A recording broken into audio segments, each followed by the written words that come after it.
Fake news. Mr. President. Fake news. Fake news. Mr. President. Fake I just want to have one thing to say. Fake news, Mr. no. President, I'm Very trying to fake get a word in news. edgewise here. Fake news put out by Mr. fake President, news. it's Fake not... news is trying to say good things Mr. President, it's about not fake news just because you don't like it. A few days ago, fake news called... Enough! Each and every Tuesday, the Journey into Comics Network brings you the real news with the poor report, with the late-breaking news that really matters. The following is a Journey into Comics Network production. Ladies and gentlemen, you're listening to Journey into Comics, the podcast about everything nerd, with your hosts, Nate Phillips and Brandon Stone. We've come a long way from the Prime Minister's exploding cake. Or have we? What's up, ladies and gentlemen? Welcome to another episode of Journey into Comics. It's episode 186, and we're back to normal here. I'm your host, Nate. As always, joining me, the Vegeta to my Goku. What's up, homie? Welcome back. Brando, how you doing? It's going all right, man. And if my throat were feeling any better, I might actually do the Vegeta voice. But unfortunately, I have sort of come down with a mini cold. I don't know if I would call it a real cold or even a full blown cold. It's mostly up in here. I'm on cold meds and I'm sneezing. I'm blowing my nose a little bit. It got a little scratchy throat. Maybe I'm gonna hack up a little bit of stuff. I'm not really coughing too much, so that's good. But because the last cold I got over Christmas pretty much hit me right before my Christmas break and lasted until I went back to work. I was just sick the entire time. Absolutely awful when that happens, too, because, fuck yeah, I finally got some time off. I'm finally going to get to hang out with the family and do some good things, and then you're either sitting on the toilet or hugging the toilet, or a mixture of sitting and hugging the toilet. And let me tell you, if you ever experience the blaning, it's not a pleasant experience to essentially go ass to mouth, let me say. I tell you what, though, man, this wonderful place that I work, there's an unofficial Facebook group, right? And yeah. I don't know, I'm not really too sure if my mic picked that up, but my throat kind of did this little weird squealy number with my mouth being closed. So it was it was weird. We will only be able to tell once we're listening to that footage back. Right. Anyway, so what this page likes to do a lot is just take pictures of crappy park jobs. I'm serious. It's who the fuck parks like this? Click. Calling you out. Click. But this dude's you know what? We need to freshen this page up. And we need to get away from the crappy parking jobs and move on to another really important matter. And it's bathroom messes. Oh, yeah. And he posted 2 that he has pictures of. I don't know how he got a hold of these. He said these were in the women's bathroom of all places. Jesus. You're gonna show me? Oh, what in the fuck? Okay, I see it. Yeah, thank you. All right. Thank you. All right. Thank you. I have witnessed it. Oh my God, you can't unsee that. That's happening in real time. We're on the show, and I just have been. Oh, dude. Okay. It looks like a deflated football. That was as big as my fucking arm. What the fuck?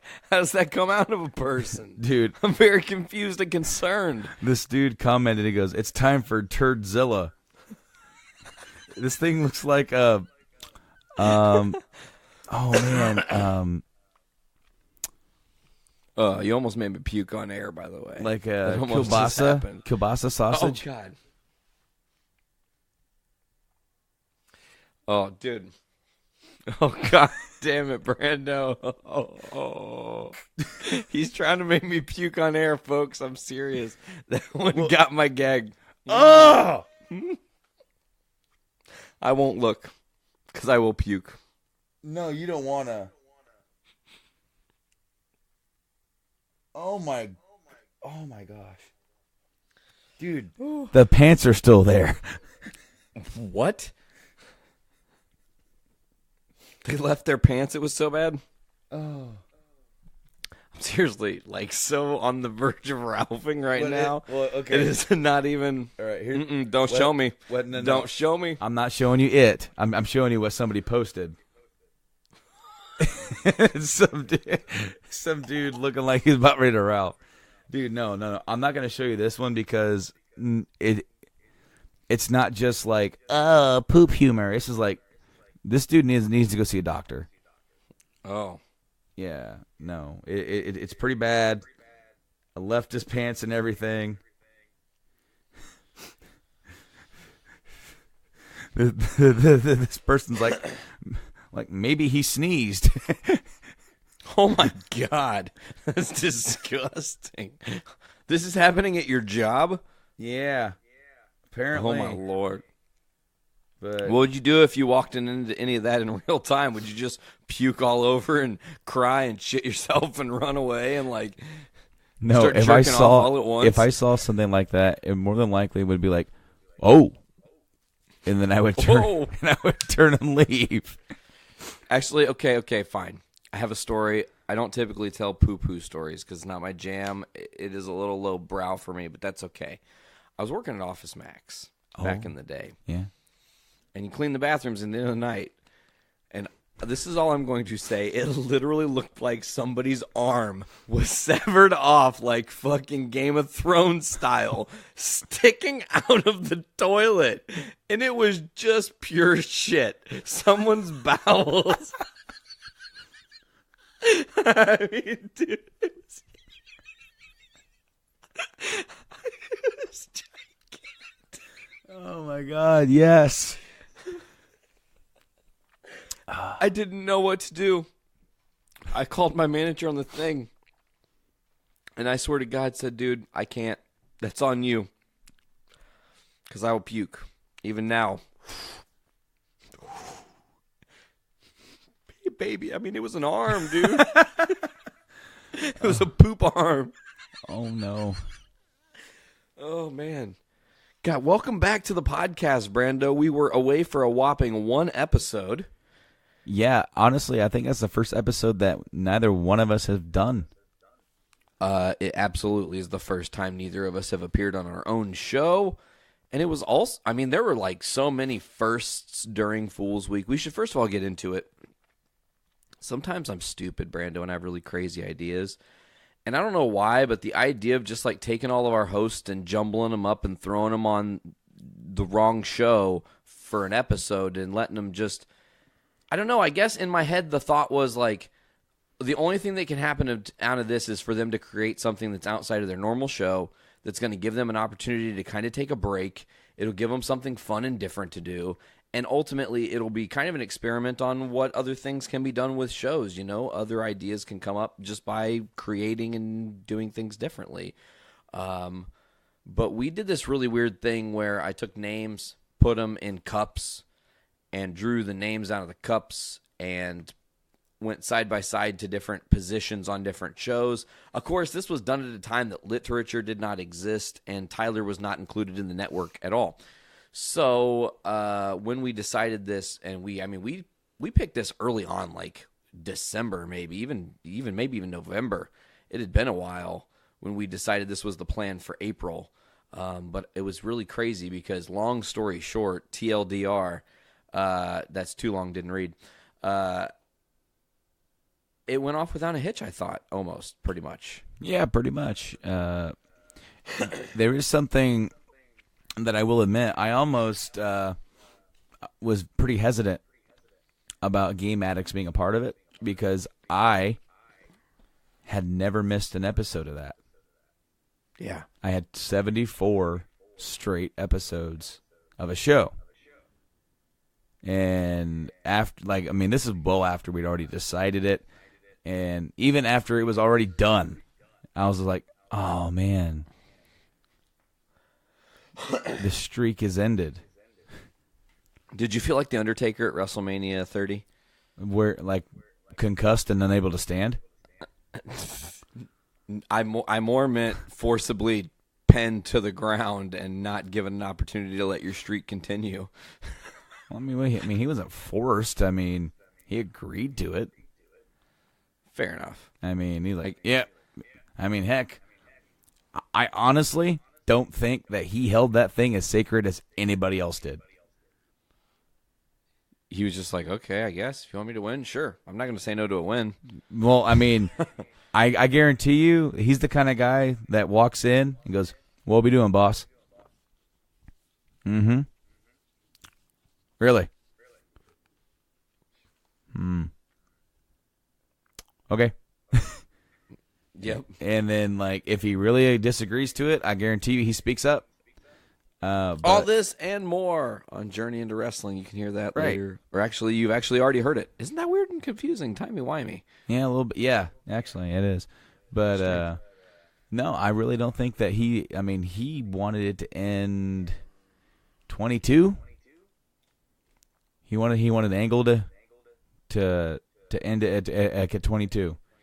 And they like, no, man, you're going to go against Mark Henry. And he's like, And then, sure. Yeah, well, I mean, there's a couple times throughout where he's like, yeah, man, I just wanted to be rid of it, But then it kind of just eventually. Could have been Sean. It could have been, but I'm kind of glad it wasn't. And I'm also very glad that it wasn't Punk because I don't think Punk was in the right headspace. I just read something about Punk. I know we do a wrestling show, but that show that we haven't done yet that you've already heard,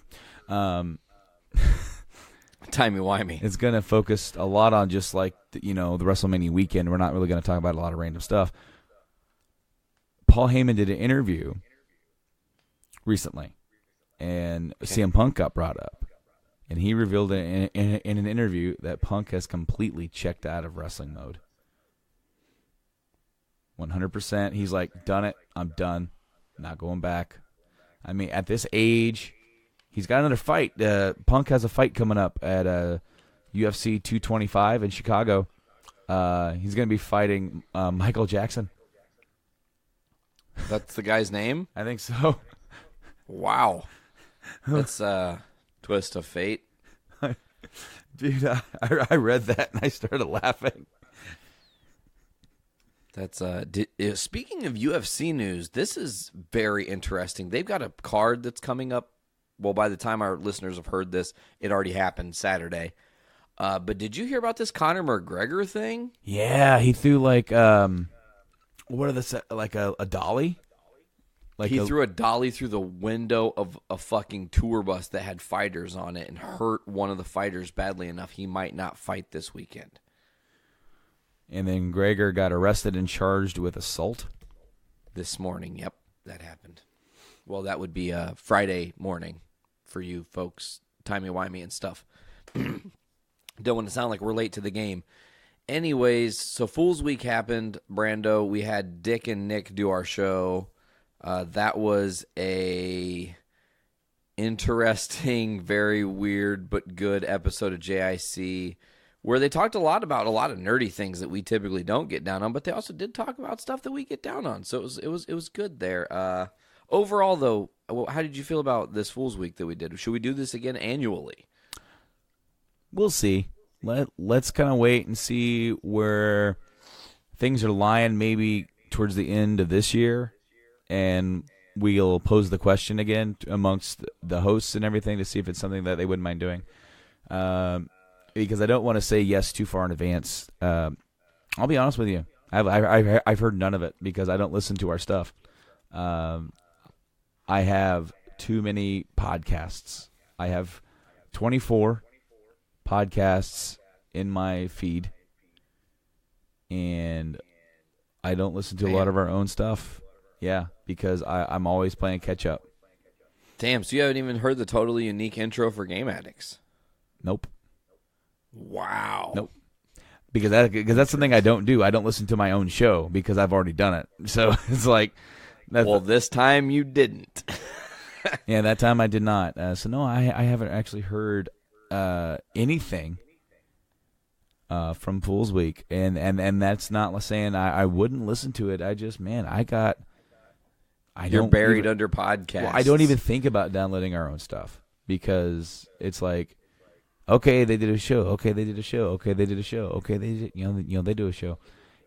Early on when we first started, putting shows out for other people, for the other hosts and everything. Yeah, I listened to it to get a flavor for what their show is, it's going on because, of course, early on, and we're talking like behind the scenes here, when people were first submitting shows, we would listen to the first episode and kind of like gauge it and maybe even give some feedback before we even posted it live. But as we rolled on, and I want to say the last time I've listened to a show was probably October. Damn, bro, you way behind. Yeah. Oh, yeah. And that's just That's just me. I don't listen to the shows that I'm on. I don't listen to the shows that I do after I edit them or participate in them. And it's like I'm here, I record, I work, and then I kind of move on and roll on to the next show or roll on to the next podcast. Currently, I actually picked back up really cool podcast out of the UK, Wrestling 20 Years Ago. I fell off of that. I binged this podcast crazily over the course of like 4 months. Oh, yeah? I mean, because they started in like 93, and of course that was in 2013. They do episodes every month, and I started listening to them. Villains Con. Damn. And so Villains Con would have been, was that 2016? Yes, sir. Okay, so Villains Con 2016 was around that time is June. That's the first time I listened to them, and it was August of '93. Was their first episode. They do 3 to 4 to 5 to 6 episodes a month. Damn. And they all release at the same time because they cover this month for WWF, this month for WCW, this month for ECW, this month for UFC, this month for boxing, this month for end of year awards, this month for Pride. They just did Pride or whatever. This month for Tyson Holyfield. They look back at a bunch of different stuff from 20 years. Wow. But I binged all of that crap, and it got to a point where I think September was the last month that I was caught up on, and then I just got lost on that one. I got behind on that one, and now we are in April, and so the March episodes for March of '98 are now up, and I'm like, oh yeah, I want to listen to that, and I'm like, oh wait, back in October. Got to go to October 1st. Catch up. So yeah, I just listened to the coverage of the HBK Taker Hell in a Cell. Nice. And because the way they do it, guys, they almost go into character for the like for the show. They go back into the time machine and cover it as if it's just happened. Oh, that's awesome. So they don't pretend or they don't even go, well, way back then. They don't do the hindsight booking, and when they try to make guesses on where they're going, of course they know where they go.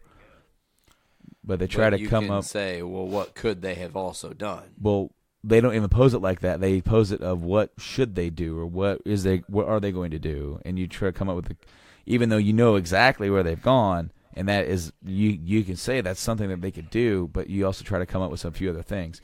But it's always presented in a way as if it's being covered or a radio broadcast or.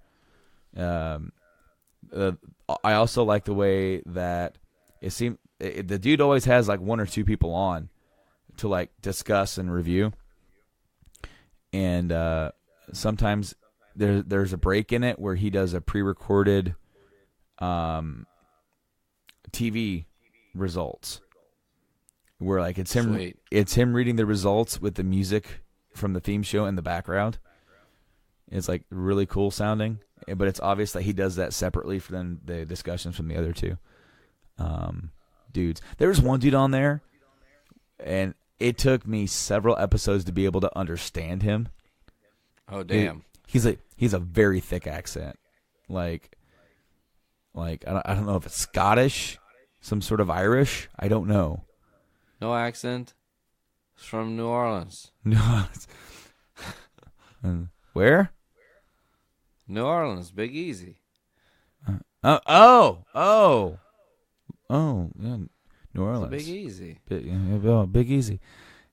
But he just, the way that he talks, his name is Rory Makarura, and it's like I do a very shitty job of it, and he just he kind of mumbles and talks along, and it's funny because by the time my wife heard it for the first time, I'm already understanding him, and she's going like, what is he saying?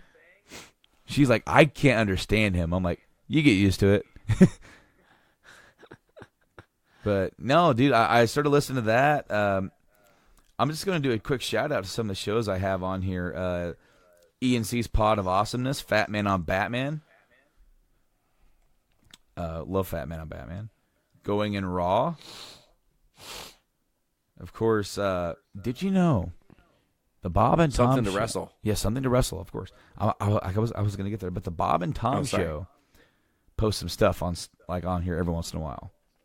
Really? And it's sometimes it's an interview clip, or they do Facebook Q&A that they'll put on there. They actually have full episode from live in Cincinnati for opening day. And of course, I saw this a while back because they don't post every single day or every week. They just pick something sometimes and put it up. December 8th. Full show. Bob Kavoyan was the guest host on the show because he's retired and gone. But Tom was out due to I think his daughter was having surgery, so Bob came in for the day and helped out. Something to Wrestle is a great show. The Eddie Trunk podcast. Eddie Trunk was one of the hosts, of course, on that metal show. And he has his own radio show on Sirius XM, and the podcast is sort of basically excerpts from interviews from that show. But it's kind of cool because it's sort of it cuts down the fat of listening to an entire 2 to 3 hour radio show, and with a little bit of interview stuff. Yeah, I listened to his interview with Bruce Dickinson. From Iron Maiden, the lead singer. And Bruce was promoting a book. He wrote a book finally about his career and his life called "What Does This Button Do?" It's kind of a joke. It's like a pilot joke. Whenever you bring, pilots will pretend like they don't know what they're doing in the cockpit and do all that stuff. But then, of course, the Joe Rogan show. I don't listen to that as much anymore. Honestly, I haven't listened to it probably since 1,000 because he's already on 1,100 already. Same. I probably haven't listened since 1,000. He's just a podcasting machine, man. He does one, sometimes 2 a day. It's crazy. A day. I know. It is absolutely He crazy. loves to fucking talk. I actually just saw a thing with Joe Rogan about I did see a clip from recently because he was reflecting on the fact that there was a whole battle that happened between him and Carlos Mencia. Do you know about that? Yeah, about Carlos stealing jokes and stuff. He was at the Laugh Factory, and Rogan called him out on it. Essentially, Rogan got banned or whatever. I don't know if it was a Laugh Factory. I think it was Laugh Factory. He got banned for life because of it or whatever, and all this bullshit. But he was in the right, and you watch the video, and I went back and watched it, and I was like, wow, how did I not even fucking know about this in 2007? What? How's that? That's so crazy that happened. This is MySpace days, man. Joe Rogan was doing essentially podcasting on the MySpace through video blogs, vlogs or what have you. So yeah, I love Rogan, man. Absolutely. So the last show that I want to plug here is called the Potterotica Podcast. I found this through Podbean, I think. But anyway, it is literally like 2 girls and a guy, and they read crazy, funny, silly Harry Potter erotica. And some of the episode names are hilarious. Hit 'em with me. Professor Cumbridge. There's a visual image. Bludger. I hardly know her. I see what you did there. Oh, no, I don't want to listen to that. No. Let's see. Can you zero fill the love tonight? Finger blast from the past. Between a cock and a hard place.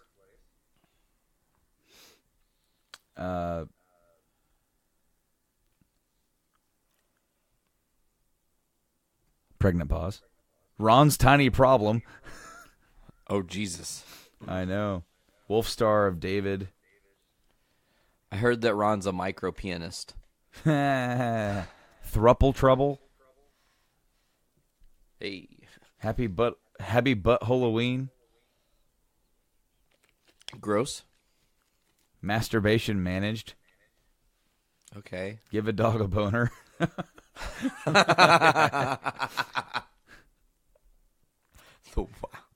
Wow. The boy who licked. Wow at its finest. Oh man. Yes, like this show, like literally, they like I don't know if they drink or whatever they do, but they just have fun and they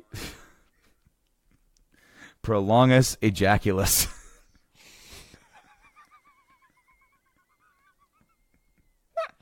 Oh. There's one that says, "New Al, who dis?" New Al, who dis? Oh, man. Oh, shit. Yeah, dude. Yeah. I listen to quite a lot of podcasts when I'm driving or when I'm trying to fall asleep. And sometimes, well, since October, our shows really haven't made the cut for that. But that does not mean that they are not great shows. And that doesn't mean that I don't completely 100% endorse them. The thing is that, you know, they're on their own journey, man. they are on their own journeys, and like I'm on a lot of them, so it's like I don't have to listen to the shows I've already done, but you all definitely should because you guys haven't done them. That's true. They aren't on our podcast network going to Patreon. And if they're not on our podcast network, they should go to our Patreon and go to patreon.com/Journey into Comics. Give us $1 or $3. You guys know the deal. $1 gets you early access. $3 gets you early access and exclusive content, including all the episodes of The Road to Infinity War, a Journey into Wrestling special, a Butt Stuff special. We did a comic club. There's like 3 Poor Rapport specials that covered certain fall TV shows that came out. I'm trying to think. There's like... there was a special within a special where Deadpool was covered within the MCU Road to Infinity War, even though it's not technically a part of it, but you could argue that I guess maybe it is. I don't know. That's all I have there. It's officially time to start the show, though, Brando, I think. Let's get into some horror business here. Did you hear this news with Stan Lee? Do you know about this?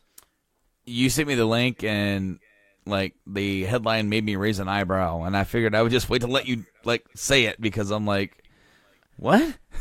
Okay, so first of all, let's just say Stan Lee's having a bad year. And I mean, like, most people who are 95 have, like, regular problems. Like, they get incontinence and shit and stuff like that and whatnot. But, like, Stan Lee's got big boy problems where, like, over $1 million has been stolen from his accounts in the past year. He's been accused of sexual assault. He lost his wife of many, many years. But this one, man, this one's where shit gets really weird. One of his former business associates had enough vials of blood drawn from Stan Lee that he felt, quote, woozy and dizzy and disoriented. That blood was then put into some sort of filtration system or some shit was done to it and purified and then turned into multicolored inks and put into pens that Stan signed stuff with unbeknownst to him that his blood was in. There are also certificates of authenticity for these bloody prints with his blood inside of them. He didn't even know were a thing. So how do we know this? Well, here's the fucking crazy thing. So the blood was stolen. And, you know, that was the great mystery. The blood was drawn from Stan Lee, the great mystery of what's going to happen with it. It was believed they were going to use it to do this thing with the signatures. And then all of a sudden in Las Vegas in a comic shop, 2 Black Panther comics, which were signed by Stan Lee, one in light blue and one in gold, with certificates of authenticity, blood certificates of authenticity, I guess you'd say. It's a bloody mess. There's a pun in there to be had somewhere. But, yeah, they showed up at this comic shop, the blue signature being worth $250, the gold signature being a $500 book. Neither were sold because it was immediately reported to the authorities that something was awry, and of course, possible charges are being filed in this situation is still everlasting. But it's really sad. Stan's getting old, and people are trying to fuck with him and swindle him now. And it's just like, man, let this old dude who fucking created so much joy in our world live his fucking final years in some motherfucking peace, man. Damn. It's ridiculous. I mean, why would you do that? Like seriously, like just to make a buck? Well, you got to think that, yes, exactly, just to make a buck. In the thing that I was reading about what has happened to Stan Lee, the business of, I don't know if the business partner is the same one guy that has done all these different things. I don't know if there are multiple business partners that swindled him and fucked him over. So that conjecture, I don't know. But apparently one of the business partners, or the business partner, bought an $800,000 condo on Stan Lee's dime without him knowing until much later. Like, filtered $800,000 out and bought this dope-ass condo with Stan Lee's money. Damn. People are dirtbags, man. And number two. All right. Ooh, go on a rant, Brando. Brando rants. I don't want to own anything signed with anybody's blood. That's kind of Fucking disgusting. weird. I don't care if it's It is purified, weird. Coagulated, pasteurized. I don't care. Pasteurized blood. Oh, my God. Stan Lee's pasteurized blood. That's the episode title. God, I mean, I don't want to. I wouldn't even seek that out. I was like, do you want to buy this book? It's signed in Stan Lee's blood. It's like, fuck no. I am not a vampire. Do you remember, Nate? I do. Like the bad reading of a breakup letter. Yes. Then there was bad reading of a Twilight fan fiction. Yes, that's fucking hilarious. And for some reason, like when I said I'm not a vampire, I almost said I am not vampy. I'm not vampy. Like, and I am vampy too. Just from that. Almost every day at work, we quote something from that. And what I mean by that is, in the bad Twilight fan fiction, it says that Edward or Edvarf or Edvard, he's called all of these in the same thing, has sex with the original Dracula for 6 house.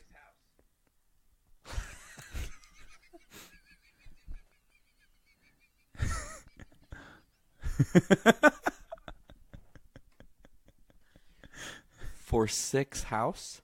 For 6 house. Jesus Christ. And it good. So at work, when things go down, we always yell, 10 house. 10 house. Yeah, so. Okay, I want to update real quick that I looked at it, and it is the same guy that stole hundreds of thousands of dollars from the comic icon, also forged documents to obtain expensive real estate in his name. That's how he did it, and stole the blood. Same guy did all the shit. So it's the same asshole. Yeah, he's one singular asshole. Not multiple assholes. He is one singular asshole that is responsible for an ass disaster. Yeah, Blastmaster ass disaster. I feel like some of those Subaru posts. Blastmaster ass disaster, man. Oh, shit. But here's what it says. I wanted to read this to clear up this thing about the Stan Lee thing real quick. Hand-stamped signature of Stan Lee using Stan Lee's solvent DNA ink. And then here, I'll actually send this to you. This is from TMZ. Hopefully it doesn't play a fucking clip or audio. Sometimes that shit happens, you know. So you can see the actual picture of what it actually looks like. It says, let's see. I'm trying to see if I can actually read this. It says, through proof of this certificate, authenticators and recognizes this product as genuine and integral part of the movement of mutual respect throughout the United States and beyond. And then it says, hand stamp signature of Stan Lee using Stan Lee's solvent DNA ink. It has a certificate number, zip hub, an Avengers Station certificate, and the hand of respect, which I guess is something that's custom to Stan Lee. It's signed by his blood, dude. It's ridiculous. It's legitimately shocking. Do you know what else is shocking, Brando? We haven't really discussed two great mysteries here. One, where the fuck is Hawkeye in the Avengers trailers? Are you curious about that, or do you just think, man, he's got to be doing something very specific that they aren't ready to show us yet? I thought he was retired. See, that's what I thought, too, from Civil War. He retires, however, he unretires, and he gets in the fight and ends up in jail at the end of the movie. If you remember, he ends up in the raft with Ant-Man and Falcon and Scarlet Witch also as well. Yeah, is there. Because those four that were on Team Cap, and then Cap, of course, lets them out. So if Barton retired, maybe he's retired, but maybe he could be the last Avenger. I don't know. I do know that the Russos said that all will be explained when people see the movie. It's all tied to the story. I don't know if you saw this, Brando, and this is like subtexting the thing we're already talking about within the thing we're already talking about, but did you see this thing where they're doing screenings for Infinity War, but they're not actually showing the full movie? Yeah, they're going to wait to show the full movie until the actual premiere at the theater in L.A., and they released a letter, saying, telling people, don't spoil this movie for other people. And Tom Holland tweeted, like, they originally said that to me. They probably wrote this for me. Yeah, this is all my fault, I think. But I'll read that, Brando, unless you want to. Do you want to read it? I don't have it up. You do not have it up. So okay, no. Fair enough. So no, I won't read it. Okay. So I will pull it up and read it here, folks. It says, to the greatest fans in the world, we're about to embark on the Avengers Infinity War press tour. We will be visiting fans all over the world, screening only a limited amount of selected footage from the film in order to avoid spoiling the story for future viewers. We will not screen the film in its entirety until the Los Angeles premiere shortly before the film's global release. Everyone involved with the film has worked incredibly hard over the past 2 years maintaining the highest level of secrecy.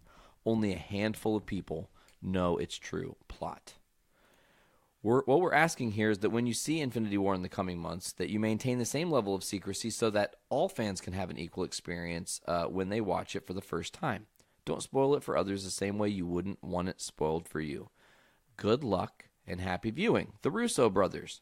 Hashtag Thanos demands your silence. Brando, what do you think about it? It's cool. Cool. I like that. I like how cool it is. You should reset your camera, I think.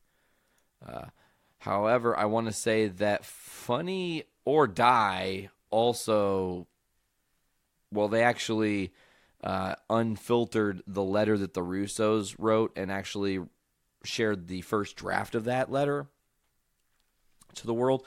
So from Funny or Die, this is the same Russo letter, just what they actually wanted to tell us.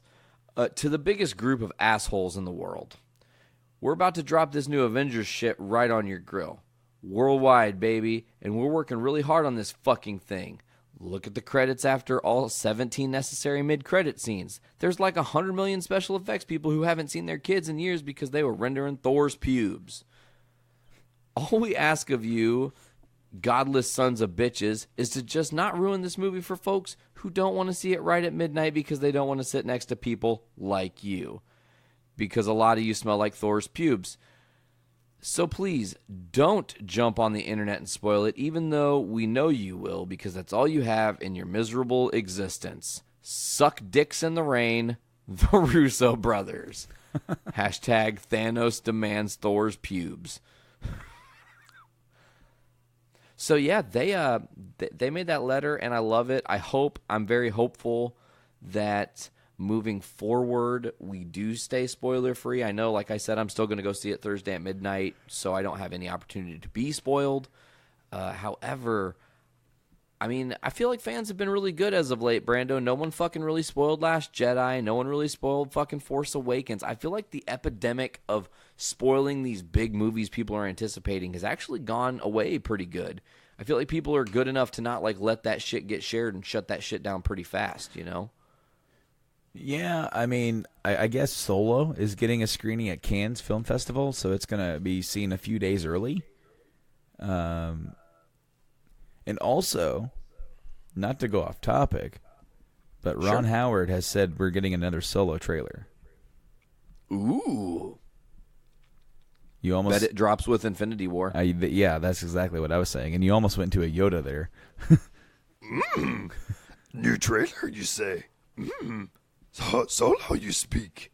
Know him, I do. Yes. But meet him, I have not.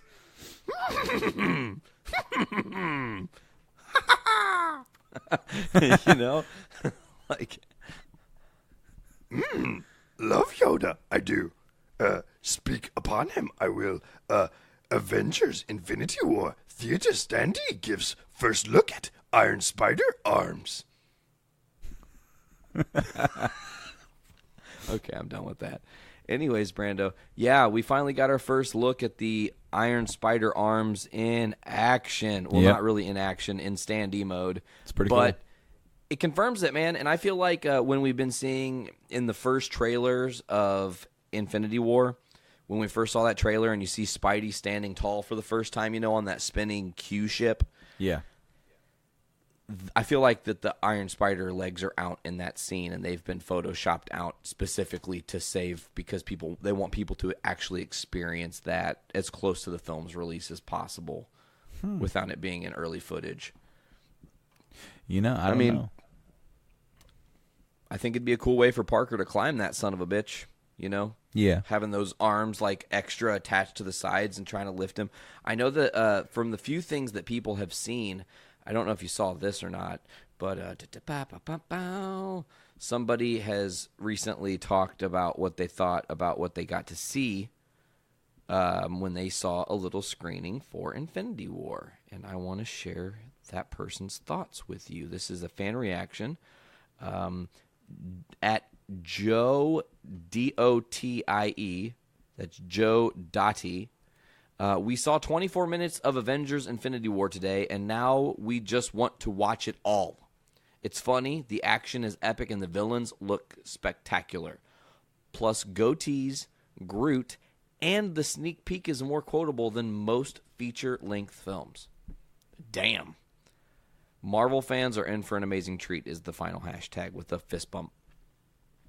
So I read where, wow, now brain fart on the director for Guardians. James Gunn. James Gunn. I got wrote the Guardians dialogue. Yep. And Ryan Coogler wrote a lot of the stuff for Black Panther characters and how they would interact. And from what I understand, the movie actually feels like a bunch of sub-movies. Like it's a heist movie, essentially, and this like ultimate goal type thing. But every aspect is told from a different angle with a different emotion and feel. And even the music shifts a little bit. And there's, you know, tonal changes that they play with. And I heard that this movie's really funny, but it has a lot of serious shit in it. So I feel like Marvel's setting up for the fucking grand slam they've been planning for since 2008. I don't care how much they want to say they haven't been planning for this. Like, they did a really great job of slowly building the groundwork, knowing how to do what they did when they did it. Of course, they fumbled a couple times along the way, and then here we are. And it looks like it could be fucking epic, bro. When you look at Iron Man, literally the only thing in that movie that leads you to the future is the, you know, coda at the end. And literally, Feige had to fight to get that in. Yeah, he's like, seriously, trust me. You know, Feige has been Long wanting. term. Apparently, Feige has been wanting this since the '90s. And, Well, you know, he was an executive producer for the original X-Men movies. Mm-hmm. And you know that he tried to champion them to do that back then with that trilogy as well? Yeah. Isn't that crazy to you? Like, this guy has been so fucking ahead of the game for so long. And all of a sudden, he has Disney's money to play with. Right. Well, you know, and the thing is that the first Iron Man movie was in development since 1990. Wow. And That's a long-ass time. originally Fox had the rights, and they also had the X-Men rights. They were kind of working on that. Eventually, they sold the rights to New Line, Okay. which is a Turner company, and New Line had it and was working on the project until about 2006 when they finally gave up on it. And the rights were defaulted back to Marvel. And here's Marvel going, you know what? Let's try this. Let's pick this sumbitch up and run. No director would touch it. They finally got Favreau. And then they slowly built this thing. And they turned Iron Man from a B, C-list character. No offense to Iron Man. You're not wrong, bro. But Comic book Tony Stark is kind of a fucking joke, Junior. But I mean, round ball, man. But when it comes to, like, when you're looking at your A-list Marvel characters, he's not one of them, or at least wasn't. And now he is because of the movies, because of Absolutely. because of what they've been able to do. And then, so that's your groundwork, and then you slowly start trying to piece it together to get, you know, planning this whole thing since then. I think he was just trying to get the ball rolling. And then once he got one film, and then he, okay, so then that was super successful. Had that not been successful, it wouldn't have spawned anything, because then that leads to eventually another movie with another character, another movie with another character, and then there's enough groundwork there to lay together an actual Avengers movie. Hey, crazy. So let's do that. Let's try our hand at that. And then once, you know, then you're in the thick of things and you're rolling and you've already got this thing going. All you got to do is keep it going and not mess it up.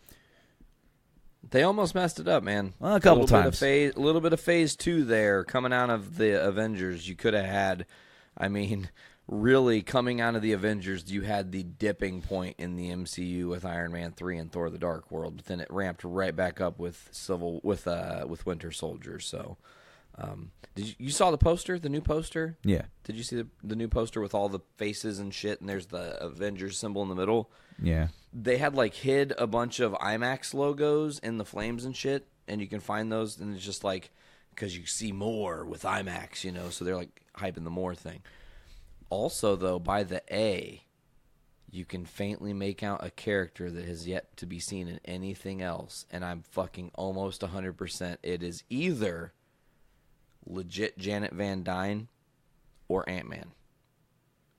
But one of the two is in the poster. You can't even really see him, but if you look over by Scarlet Witch, by the A for Avengers, there's this faint shape of a human body that looks like it could either have wings or something that's very little Ant-Man-esque type thing. How cool would it be if he is in every single poster, but you just can't see him? Oh, man. And then they're like, good luck finding Ant-Man in every poster, and we're all like, wait, what? Really? Right, and it ends up being serious? like, where's Waldo? And yeah, maybe even, maybe you might even need like a magnifying glass. How cool would that be? That would be radical. That would be absolutely That's like radical. next level Just like, shit, though. Yeah, they probably aren't that thinking ahead. I will say there's another thing I saw. Elizabeth Olsen. Do you see she's super pissed off? No? Yeah. They released the pictures, or they released the Entertainment Weekly covers for the bullshit or whatever. And, yeah, bro. they fucking changed how her face looks because of how much Photoshop work they did. Really? And she was like, this is not how I fucking look. Tell me this is not how I look. And, yeah, so it kind of called into question, like, are they kind of fucking up by always Photoshopping the ever-loving shit out of everything? And the answer is yes, they are. Hate that fake-ass bullshit. Anyways, Brando, I'm going to give you a quick breather here, my friend, leading into us. Oh, did you have something? I was just saying, like, hey, if you're going to give me a breather, I'm going to go grab me, like, a thing of water. Okay, well, while Brando's grabbing himself a beverage, folks, I'm actually going to get into a little bit of spoilerific news, but guess what? We're journeying to comics, and we're covering motherfucking comics. It's a resurgence of our show. We're coming back in style with some actual comic book news. I've been doing a better job of reading here lately, and I just wanted to get in with you guys that as of late, I got back into the Spider-Man series. Of course, I love Amazing Spider-Man. It's one of my favorites, and of course, not only do I love it, it's one of my biggest collections. So Dan Slott is about to leave Spider-Man. He's only got 4 issues left, 797, 798, 799, and then issue 800 of Amazing Spider-Man. In 797, it's essentially an issue where Norman Osborn is torturing a person who we don't see, trying to figure out if he can figure out who in the fuck is actually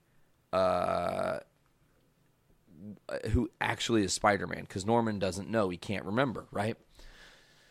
So Norman's all like thrown off, and he doesn't know what's going on. He's been stripped of the serum that made him Green Goblin, so he can't be Green Goblin anymore. At least that's what we think. At the end of 797, spoiler alert, we learn he has been torturing J. Jonah Jameson, and Jonah gives Parker up.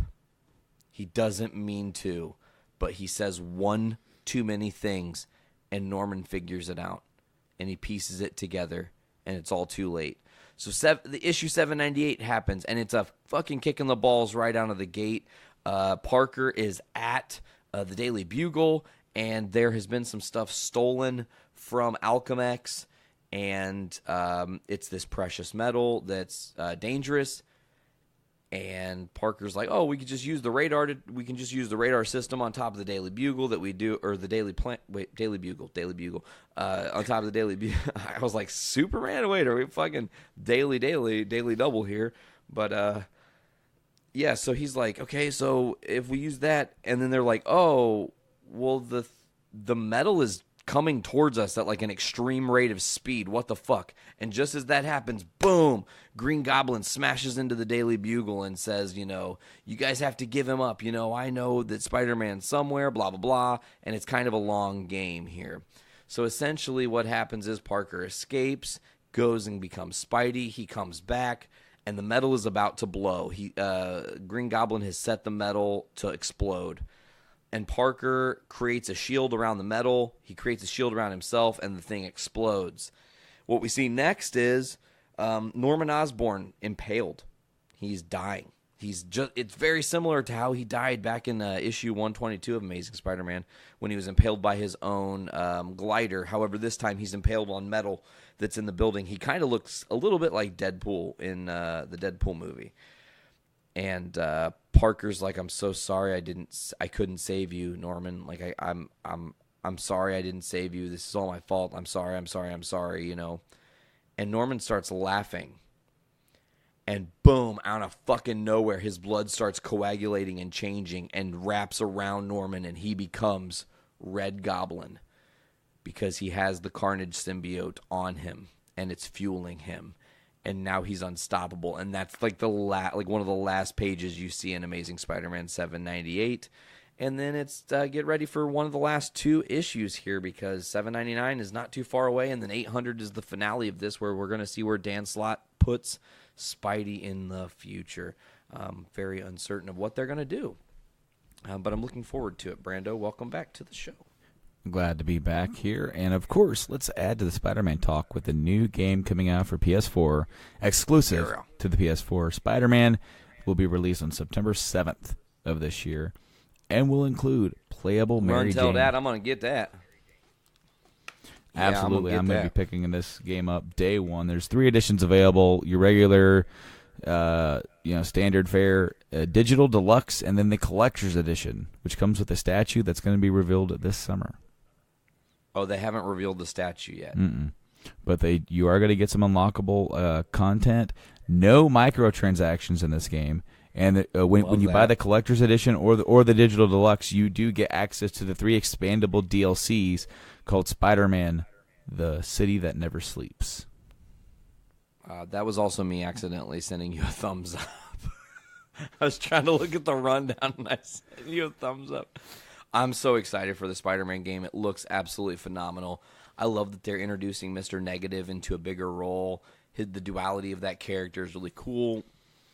He debuts back in 565, I think. Big Day storyline that started way back when. Mr. Negative, awesome character to dive into. And then, of course, they're going to have all the other Spider-Man villains involved some way, shape, or form in this story. It looks great. I bet it's going to play like a fucking dream. This is essentially my dream come true way back on the first Nerds of the Roundtable, episode 40 of Journey into Comics. That's 146 episodes ago, folks. I said that I wanted a Rocksteady-like game based on the Spider-Man universe, and it pretty much is at our fucking door finally. Being made by Insomniac, of all people, and I'm excited for that. Absolutely. I mean, legendary Insomniac. What all has Insomniac done? Brando lay us some thick video game Ratchet knowledge. And Clank. Yeah, fucking love Ratchet and Clank games. Did they do Dax and No. Jack and Daxter? Jack and Daxter, that was Naughty Dog. Naughty Dog, that's the Uncharted people. Insomniac, was that? Did they also do Spyro? Or am I making that up? Did they do Abe's Odyssey? Oddworld? I'm looking them up right now. Looking them up. Brandon's going to get on the Google machines, Googleplex. And they're going to tell him what's going on. Absolutely, because, I definitely don't want to get them wrong. I definitely know that they were the ones that were behind, of course, Ratchet and Clank. But I want to get all of them, or at least. Yeah, I was right, Spyro. Boom. Hell yeah, they just announced they're doing new Spyro. That's their old next Spyro project?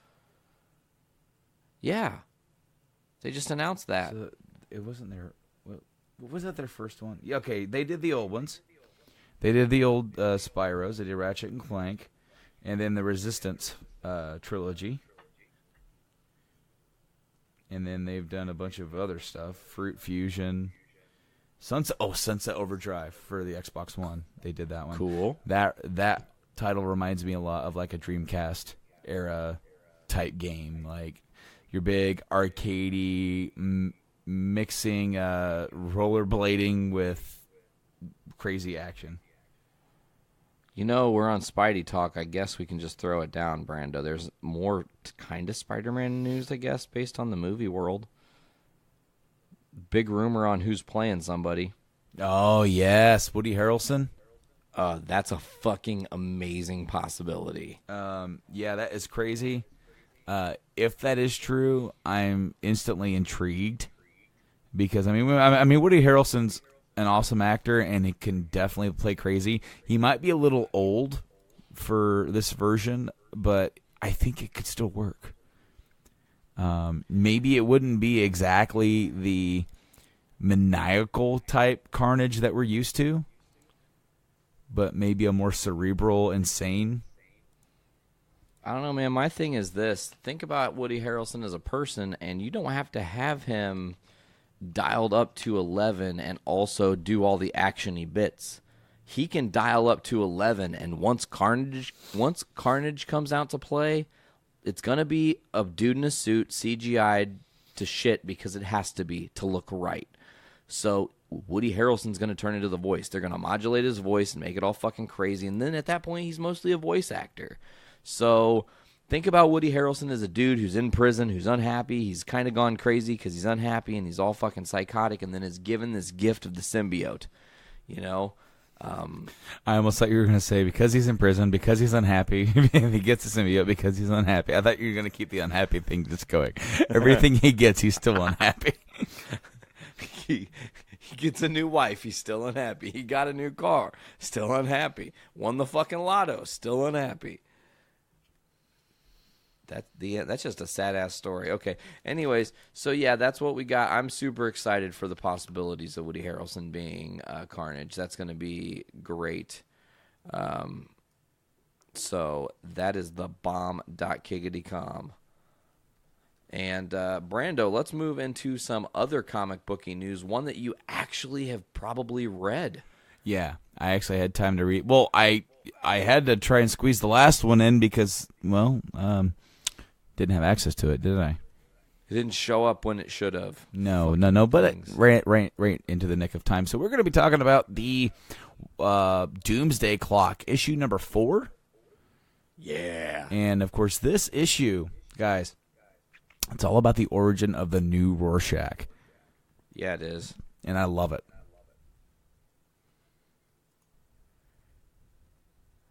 Am I still here? Do you still see me? Yeah, I still see you. I just said I love it, and then you're all like, Because I was trying to actually pull the issue up so I can kind of like side by side it and make sure I don't miss any of the important stuff. Because this episode or this issue of this book did a lot of storytelling in a small space of time. We kind of get a side by side story of some past stuff told through a different perspective of a kid, and then some present stuff that kind of, this new Rorschach, man, he's gone through some shit. He has. I thought it was really neat and unique to have the identity of the new Rorschach be somewhat tied in some way to Kovacs originally, in the original Watchmen book with the psychologist. It's his son. Yeah, the guy that's gets close to Rorschach before he gets out. And he's like, the psychologist is looking to make like his career off of this guy and write a book, and then Kovacs, well, he ends up escaping, but like that dude's son, that is the new Rorschach, and it's kind of cool that there's a little bit of a tie-in to the character at least. Yeah, and one thing that's interesting to note is there's a wolf in sheep's clothing in the whole issue. And you don't find out till the goddamn near end of this issue. Because the psychologist in Arkham that's trying to treat the new Rorschach. Mm-hmm. And what's his name? They say his name a couple times. Robbie? Is it Robbie? I feel like Robbie is Matthew. The right name. Wait. It was like Dr. Matthews, maybe? No, not the doctor. I'm talking about the new Rorschach. Oh. The kid. His name is Rory or Robbie. It's one of the two. Well, I mean, you got it up, man. I'm trying to find the fucking panel that actually... Oh, it's Reggie. Reggie. So the dude, Reggie, he's getting interviewed by this guy in Arkham who's asking him questions, trying to ask about the Batman. He's not really saying anything. He's a little bit trapped in his own PTSD. There's this. I love the way that there's this 2 pages side by side. The first panel on the first page is a car wreck that doesn't seem like it matters that much, and then it fades into him being in Arkham mixed with having been in that accident around the time that the Dr. Manhattan bomb explodes, and then at the end of the second page is the aftermath of that accident. And then it goes back to Arkham and back and forth and back and forth. And then, Reggie learns about this new dude who is Mothman. And overall, man, this was a dope issue of this book, furthering telling the story, making it a slow build and personal on how he got the items and, somebody sneaking him stuff here and there, trying to be helpful. Mothman sneaking him stuff here and there, trying to be helpful.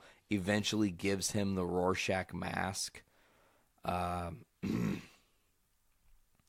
there's so much symbolism. Mothman and Reggie set the place. I guess it's Arkham on fire, is what you were led to believe. And then Mothman goes into the flame. No, that was in the other. The old. That's the old. Okay, that is the yeah, old. because My bad, it bounces back and forth from his time before he gets out as the new Rorschach, and he ends up trying to hunt down Veidt. That's right. Yeah.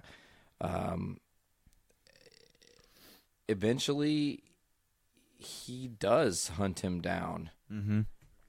And what do you think? Is that a I mean, Oh my gosh, what? Mothman, the fire, What about Mothman? the flame, calling to him. Moth into the flame?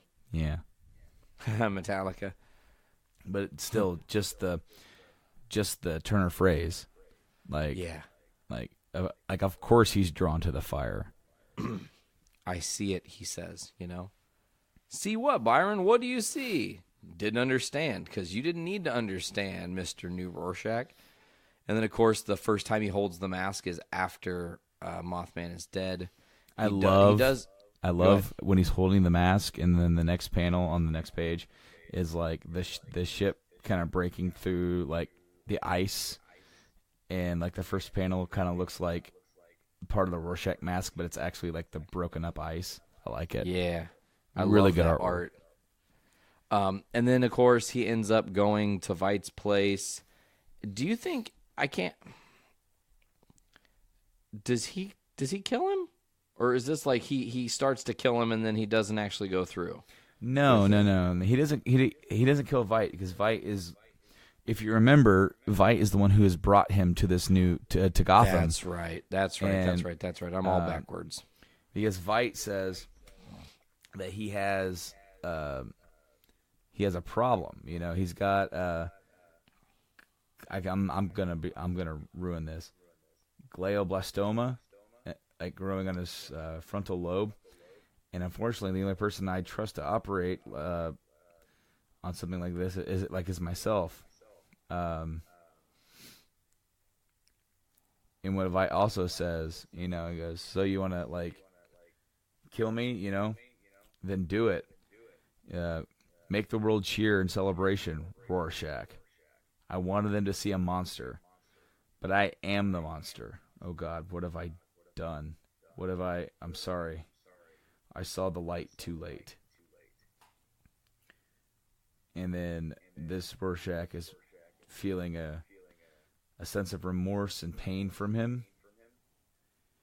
And this is when they, decide to, go off on their journey. And kind of like, it's almost kind of like showing the making of, this new pairing. And then what you said about sheep's clothing, it really seems like the new Doctor Matthew, whatever his last name is, in Arkham, the one that's like kind of interviewing him.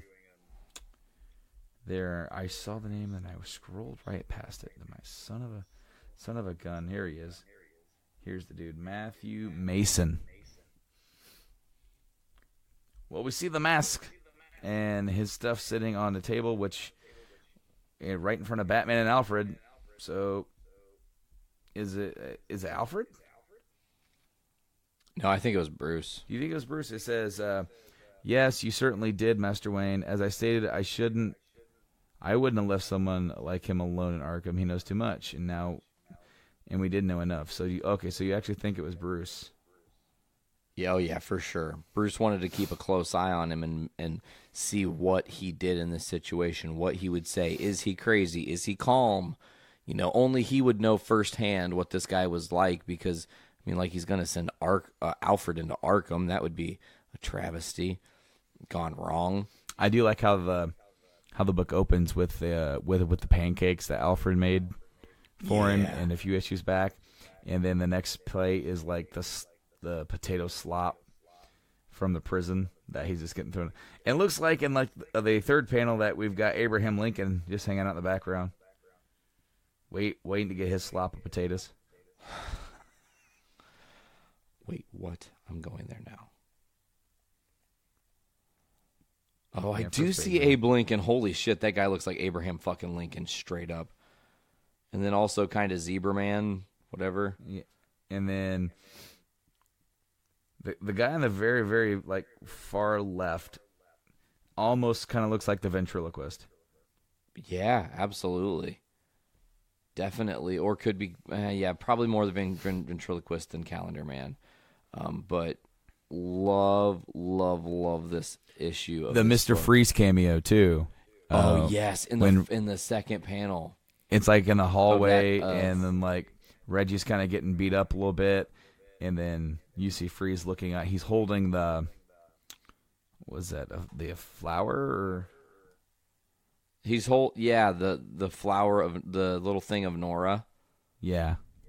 I can't remember. Oh, what it it's is, that but- one little like kind of like ballerina type trinket that. Yeah, like kind of like the music box. That's a callback to the animated series. Gotta love it.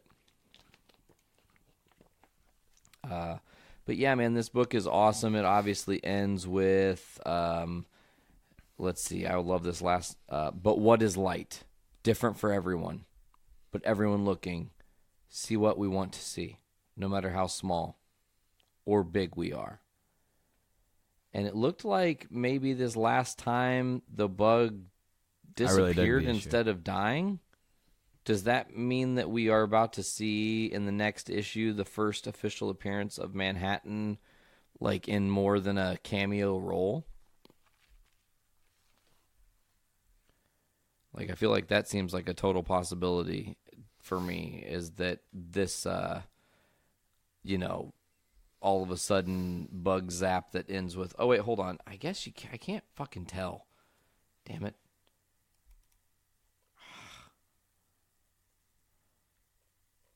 Trying to see here, Brando. Anyways, I loved this book. They kill it. They're doing great things. I hope that I feel like this is a slow build, and that by the time this Watchmen series with Doomsday Clock is done, that they are going to really be integrated back into DC and be a big, important part of the future of DC Comics, which I think it needs, honestly. Got one more book to talk about. Yeah, we do. What do you think? I liked it. Carry the story a little bit forward, a little bit more. Of course, we're talking about Walking Dead 178. We are still at the Commonwealth. We haven't gone back to see what's going on with Alex. Well, actually, there was a little bit of Hilltop there. A little bit of Rickage. Rickage? Yeah, remember when Rick was talking to was it Nicholas or whatever, the guy the kid he's mentoring, whose brother just died. Like last issue, remember? Well, in this issue, it's at the Hilltop, and there's Dante and Maggie. Oh yeah, I got you. Sorry. Cross the streams. It's happening tonight. That's the kind of night I'm on. Go ahead.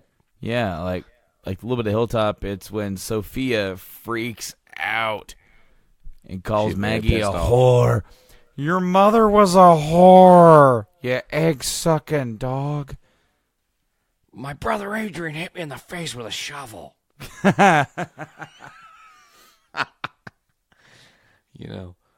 Popeye's chicken's fucking awesome. Oh, man. Brando, this issue of The Walking Dead did a lot of little building that built to something much bigger, because, like you said, you had the little thing with Dante and Maggie, and Sophia's calling her a whore, and then, of course, Sophia and Carl have an interesting conversation and interaction that you will never see on the show. No, because they're both dead. Sorry, I had to. I'll edit that cough out. Shit. Anyways, so Carl and Sophia are discussing, like, Sophia's feelings and why she's so upset. And Carl's like, look, when my dad found Andrea, I was happy for him. And I hope that he finds someone else now that Andrea's gone. Like, I would not ever want him to just be resolved to being alone for the rest of his days. That's a shitty fucking existence, And Sophia is very upset, and she's definitely not as forgiving. And then, in an interesting twist of fate, not real daughter to not real mom, we shift to real daughter, real mom, long time no see, and Elodie hates, well, she admits she hated the idea of Michonne. because she grew up without Michonne in this fucked up world, and now here we are. What were your thoughts on that interaction? I liked it because what else was she supposed to do? You know, how else would she react when she thought about her being abandoned by her mom and being put in this situation with her sister and then her dad? Yeah, I mean, there's a lot of negative feelings there. And then, as she said, they all kind of washed away the moment that she actually saw her. She's like, oh, shit, you're a real person, and you didn't, from what I understand now, abandon me. And this is much more difficult to navigate my feelings. And I love that she's like, I might not be happy with you. I might not accept you. I might not want you around. I might not this. And everything that she says, Michonne's like, that's fine. I'll be here when you're ready. No worries, no rush. I'm not upset. I get it. I would hate me too. When you're ready, I'm here. Like, arms wide open, smiles. And then it's like, oh, hunky-dory, we're getting out of Commonwealth. Michonne has essentially come to terms, and she says, look, if Elodie says you guys are good people, then I think you guys are good people. And if she says we could, work with you guys, that's all the trust I need was from my daughter's mouth to tell me these things. So everything seems cool. And then it's really, really not cool because the fucking Pamela Hilton's douchey son, Mayor McFuckduck, I can't think of his name. Oh, my gosh. The biggest idiot that ever fucking walked Earth. Dude, Kirkman is just making him the most easily hated character in this entire book. Absolutely. Let's go here. What's this guy's fucking name again? Because I can't think about it. Oh, right here it is. It's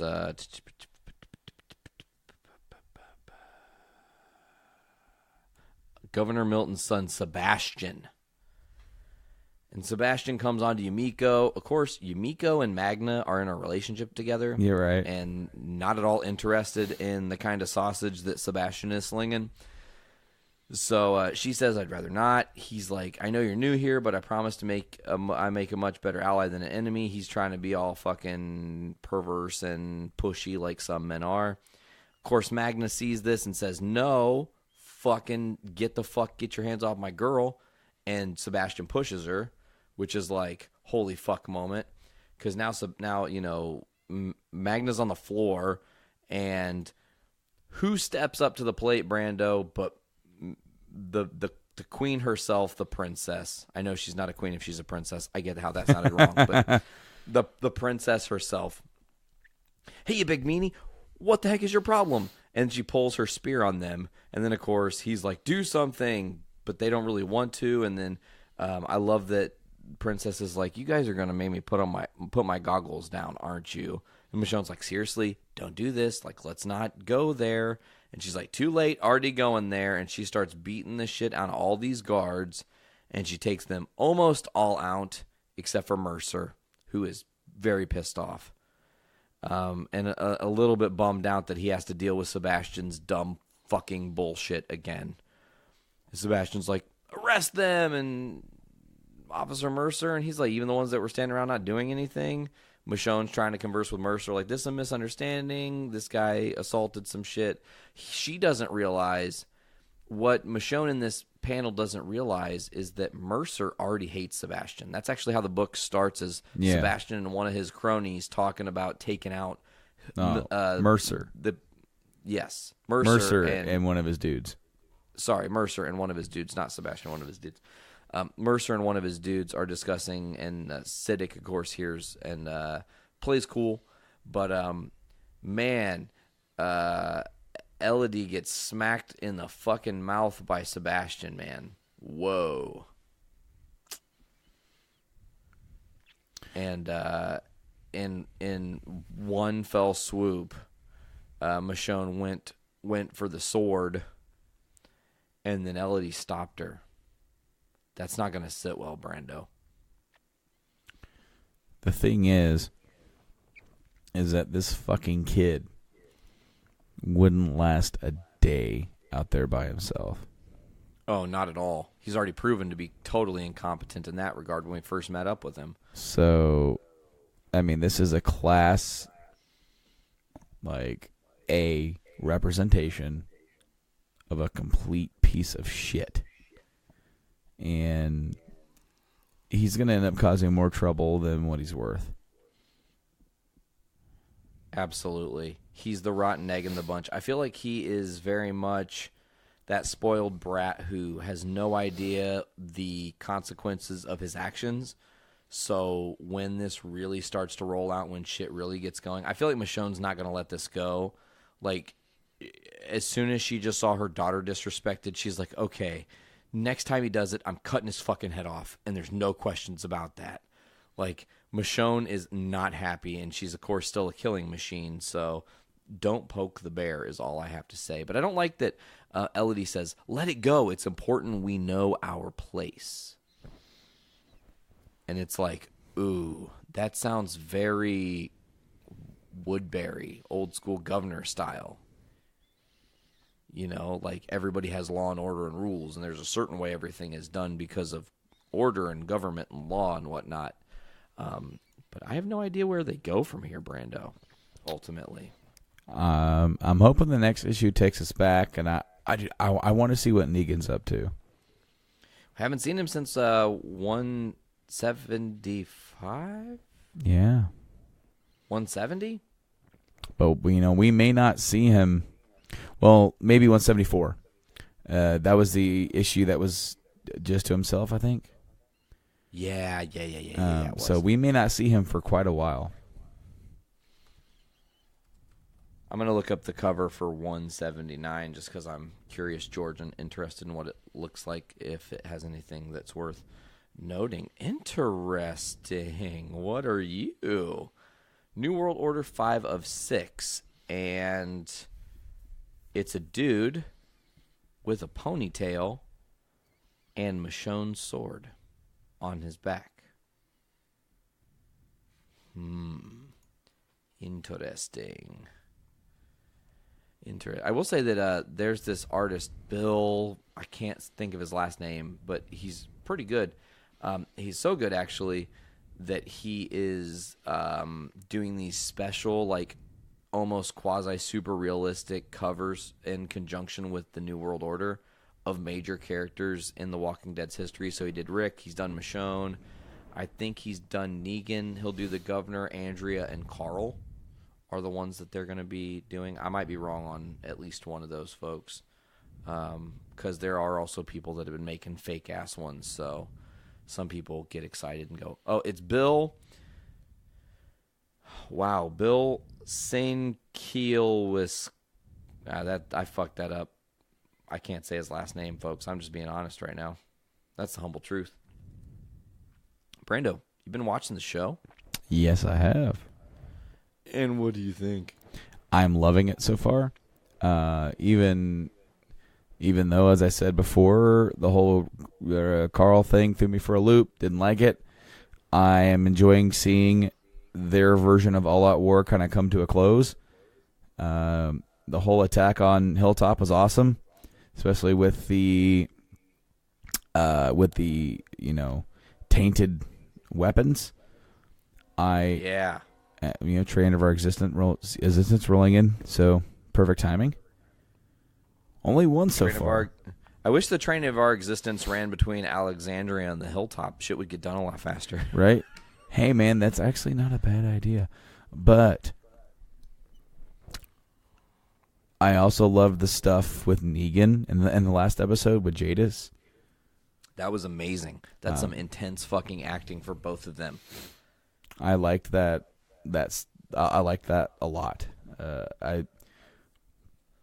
I don't know if I said this on air, but they're doing a lot in a short amount of time to really get across the fact that Negan is something more than what he has been portrayed. Yeah. And they're trying to drive home all those hook-in factors to make him a fan favorite like they did in the comics, but they're doing it differently because in the comics, the way you got to like Negan through his... I guess the way you were saying it, they don't have enough time to slow burn develop it because so many people would be pissed off for so long that they would totally tune out. And numbers are already kind of bad for The Walking Dead right now. They're actually struggling a little bit. But you're in your 8th season. Like, come on, fucking had a great run so far. Be happy. You're still kicking ass. They're still the highest rated show on Sunday, so. Yeah, and dude, it's like, we got to learn the fate of Tara in this episode. Obviously, she's fine. Dwight didn't kill her. She is the message. I wanted to scream it at the fucking TV, Brando, when Tara's like, or when Daryl's like, why didn't you send us a message or give us some way to know it was coming? The attack was coming. And I'm thinking he did. She's alive right in front of you. That is his telling you, because he didn't kill her very clearly. Oh, which is kind of an early tease on what they did with Rick. I thought it was actually kind of a ballsy move to show your hand that early. I also loved the Morgan stuff. He keeps seeing people, what's his name, Gavin and shit. Well, in this episode, it was Henry. But he also saw Gavin too, right? He has been seeing Gavin, but in this episode, this past Sunday's episode, it was just Henry. I watched them back to back, so because that was the one where Rick went out and him and Rick got jumped by the Saviors. Dude, the show version of Morgan trumps the book version in like tenfold. Well, they gave you an opportunity to actually grow with Morgan in the show, as to where in the Walking Dead comics he was dead before they got to Negan. You know, he died right when they got to Alexandria, actually. But I mean, number one, they got Lenny James to play him. I like him a lot. I liked him before The Walking Dead.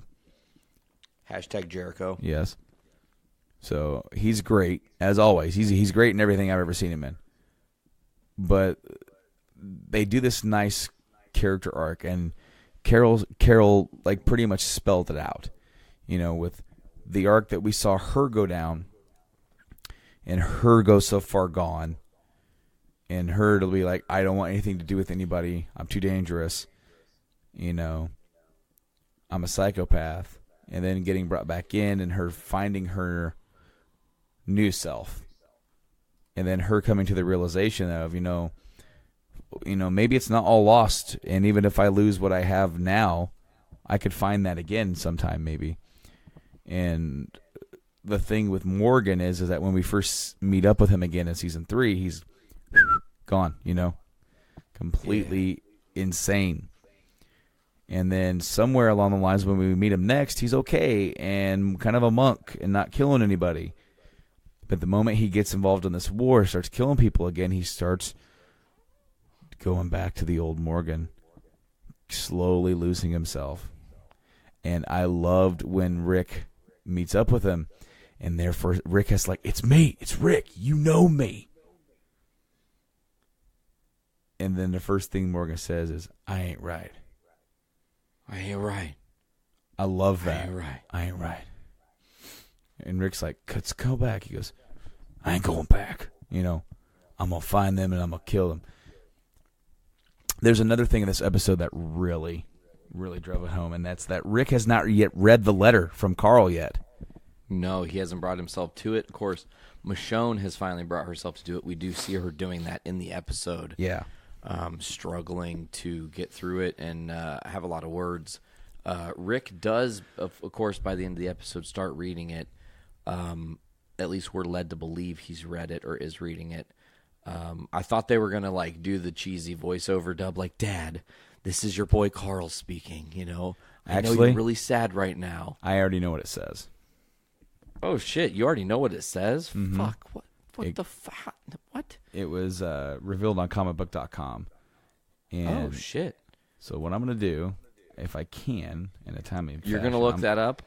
And then I'm going to read it, because by the time this episode's out, that the next episode, because it's like a clip from the next episode that cool, that got spoiled. And let me see if I can't. Well, while you're doing that, actually, I have something to say that's in regards to The Walking Dead. As we know, Jeffrey Dean Morgan, he's the star of The Walking. Well, he's a star of The Walking Dead, but arguably the star, because gotta love Negan. He also plays one of the people in this new Rampage movie with The Rock. Mm-hmm. He was getting interviewed by IGN. They said, "Hey, do you have anything to say to fans hoping to see Negan die in the upcoming Walking Dead Season 8 finale after 2 seasons of build-up. And he said, yeah, where's the camera? The red light. Morgan asks in the video, looking square in the camera. Morgan flashes a grin and raises both middle fingers before laughing. And I'm actually going to play that clip now, just because it's like 3 seconds.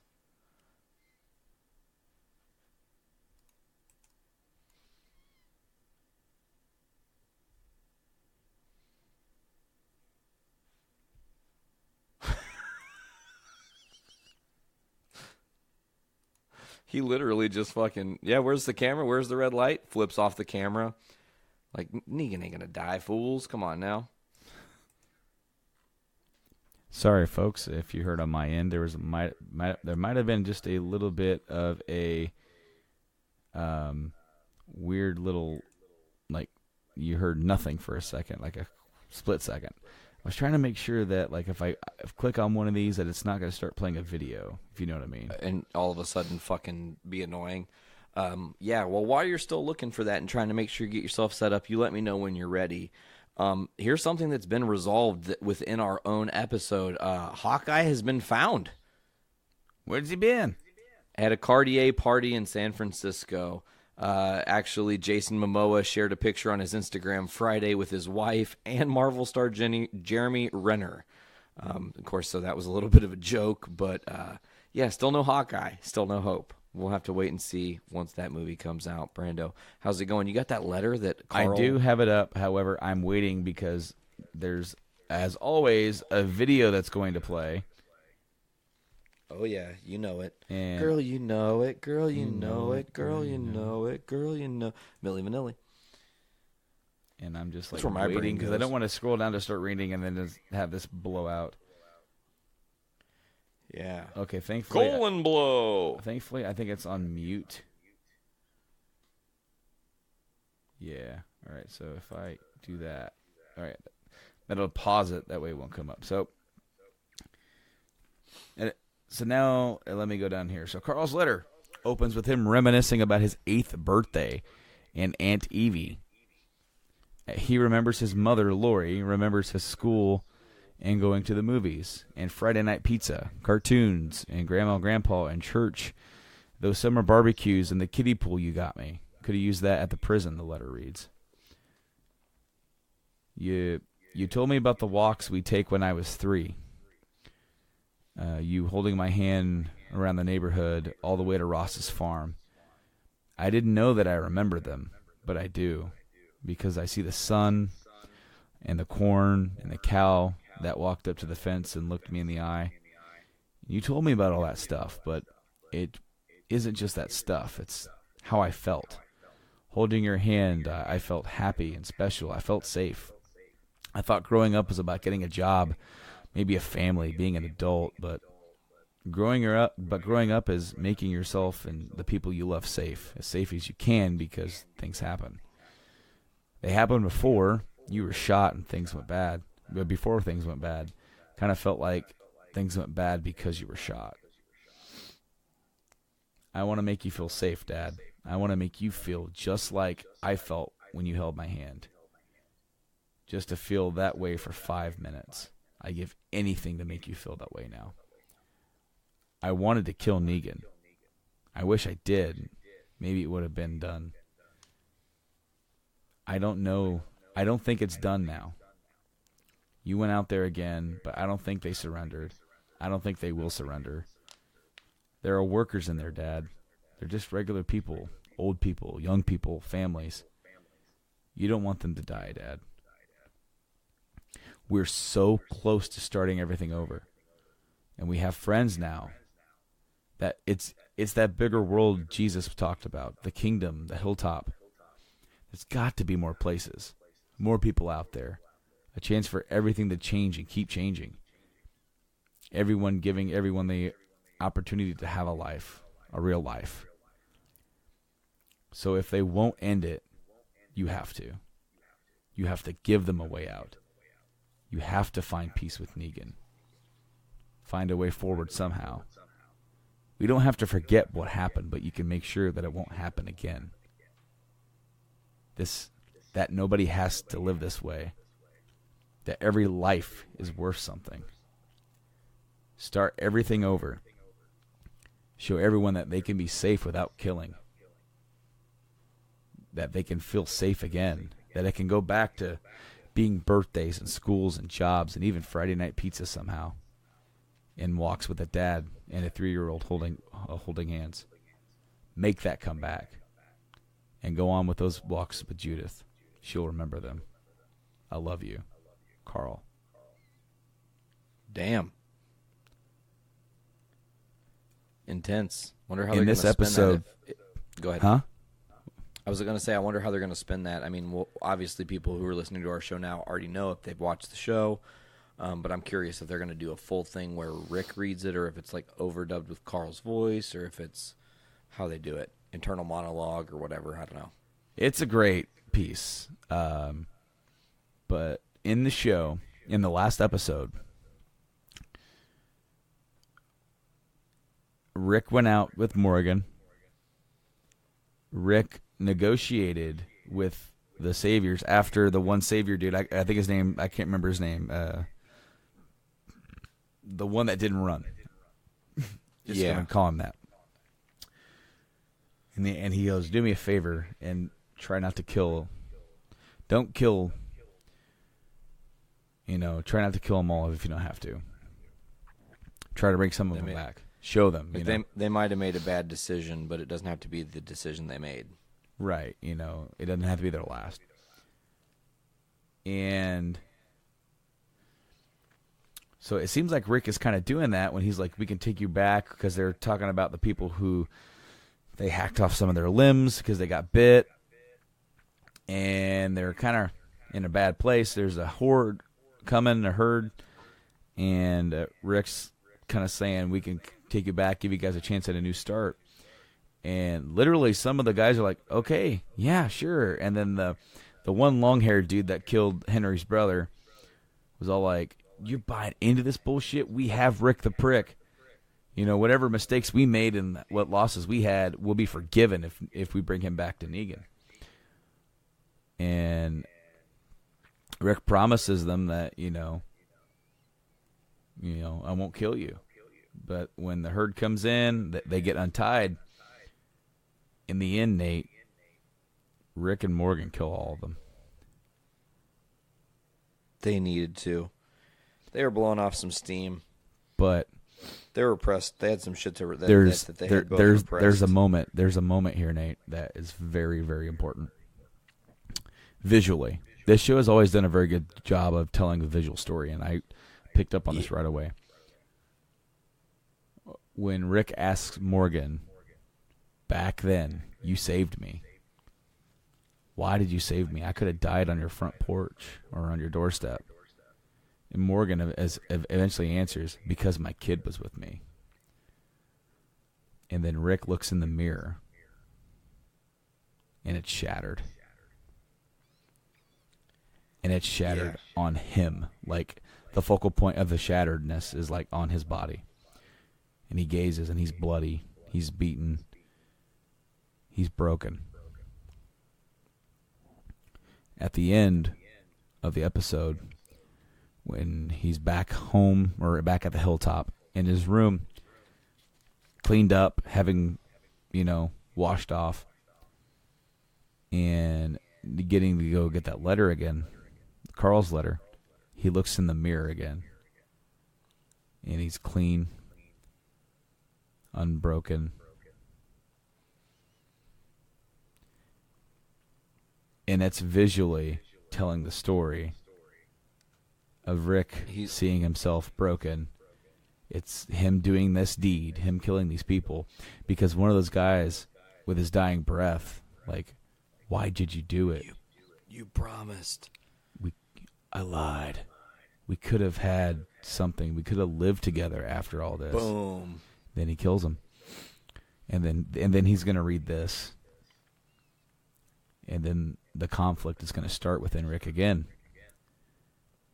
He's been driven by revenge, driven by hatred for Negan, and there's going to come a time, for those of us, for those of you guys who have been following us and us talking about The Walking Dead and the books and everything else, where Rick has Negan where he wants him.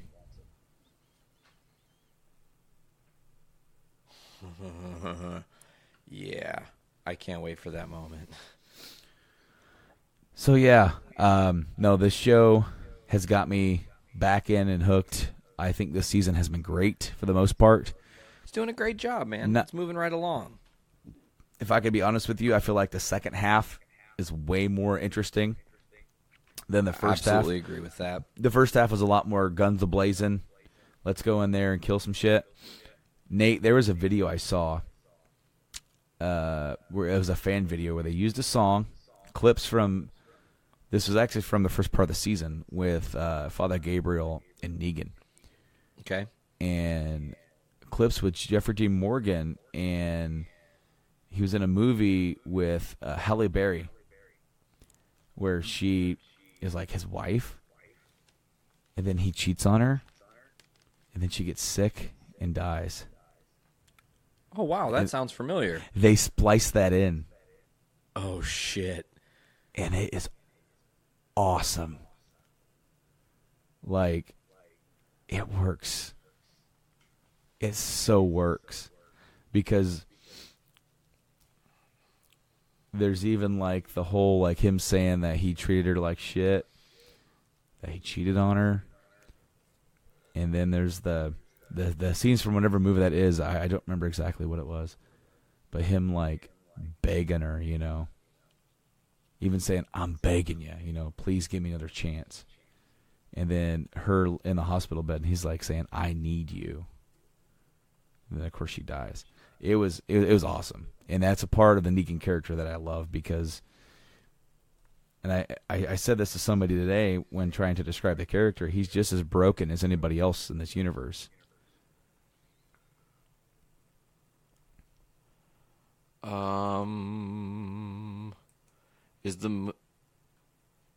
Was it a TV series maybe that they did an episode together? I have no idea, man. Extant is the thing. Yeah, Extant. I think it's what it was. It's a TV show, actually. It's a TV show? Yeah. Came out in 2014 and only ran 2014, 2015. Dude, yeah, that shit, I saw it. I was looking at some Walking Dead thing because I was just on here looking, and the article is actually from like December. But, really? Yeah. And also, I just read something because we know Morgan is going to cross over with Fear. Yeah. But it seems like that Morgan is leaving The Walking Dead to do so. Yeah. Makes me think he's in the crosshairs. Possibly. I don't die. I can't wait to see that movie, Brando. Have you heard about that? Quiet Place? Yeah. John Krasinski is essentially they live in a world where they can't speak, and like because it's like essentially tremors, and if they move the wrong way or make too much noise, this thing will come up and eat them. But apparently it's been getting like rave reviews across all the boards, and also hashtag John Krasinski for Mr. Fantastic, because I think that's a perfect casting. But anything else we want to cover today, Brando, before we get out of here on this magical Monday of Journey into Comicsville? Yeah. I just got this article again. I'm trying to load up, and I'm trying to be careful about it playing. Oh, yeah. Anything while I'm trying to read. Because I don't want that. I don't want to blow our listeners' ears out or cause you any extra work. Thankfully, it's just an ad that's already muted. So it says here, with The Walking Dead only weeks away from production on Season 9, executive producer promises the upcoming work will bring the show back to vibes from its best seasons. Heading to the next batch of episodes, Angela Kang will step into the showrunner role previously held by Scott Gimple. Angela's been with us since Season 2, and she's been one of our key writers. Greg Nicotero told Fandom. Angeles has a very clear vision of the show, and she has a great voice. She has a unique voice. Her focus, according to Nicotero, will be on making the show feel like it did when it was at its best, especially looking back at to where our show succeeds the most in terms of characters that have the best chemistry together and the locations that worked well, and it's the always kind of nice to be on the road a little bit. Anytime that we're sort of situated in one place for too long, it feels like the show is morphing back into season 4 and 5 kind of vibe. So, if the ratings are any indication, 4 and 5 are when people were enjoying this, The Walking Dead, the most, and then season 6 numbers nearly match those of 5, but the show's first signs of decline kind of came in with that as well. And then, of course, with season 7 leading up to, like the all-out war thing, like the whole thing was like Negan's around, and it was like the slow kind of plotting of like setting up the war, Yeah. But I found the video, Nate. Oh, you're gonna send it to me? Yeah, but it's on Twitter. Oh no. Oh. Yeah. Maybe I'll have to just send it to you. I can't wait for the next. I can't wait for the next show we're about to do. By the way, I just read a headline that just blew my mind. I can't wait to read it to you. Well, yeah, dude. I think really, I'm all good to go. Wow, we did a long-ass episode of JIC. I haven't gone the distance like this in a while. I'm glad we are back in the driver's seat. However, Brando, next week you're not going to be with us, bro. Enjoy your vacation.